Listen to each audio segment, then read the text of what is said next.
Ever wondered how to jumpstart a car? We got your back. Today, we're going to introduce you to the art of jumpstarting a car.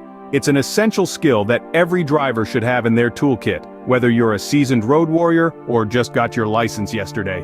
Knowing how to jumpstart a car can save you from a lot of stress and potentially expensive tow truck fees. So without further ado, let's dive right into it. First things first, you need to have the right tools.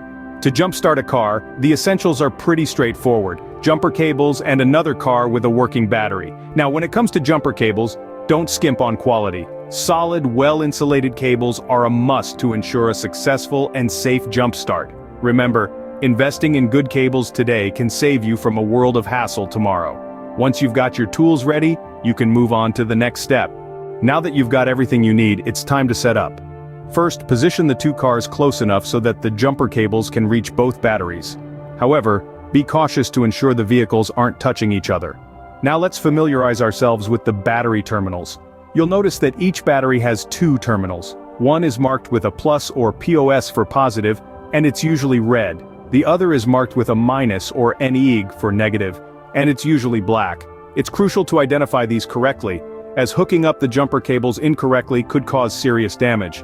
Before we proceed further, let's do a quick safety check. Ensure that both cars are turned off. This is a vital step in preventing any electrical mishaps during the jump-starting process. With everything set up correctly, it's time to get to the main event. Now you're ready to jump-start the car. The process may seem a bit technical, but let's break it down into simple steps. First, pick up the red cable. This is the positive cable. Connect one end of this cable to the positive terminal on the dead battery. The positive terminal is usually marked with a plus sign. Next, connect the other end of the positive cable to the positive terminal on the good battery. You're creating a bridge of power from the live battery to the dead one. Now grab the black cable. This is the negative cable.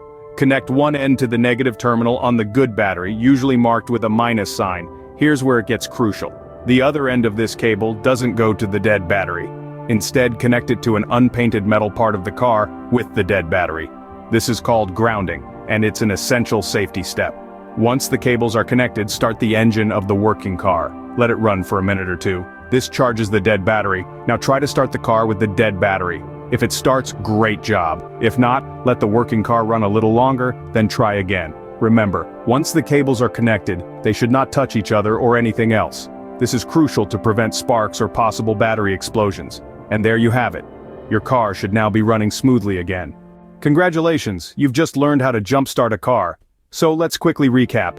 Gather your tools, set up your cars, connect the cables, and start up the engines. But don't forget those crucial safety steps. Make sure cars are off before connecting, and keep those cables from touching.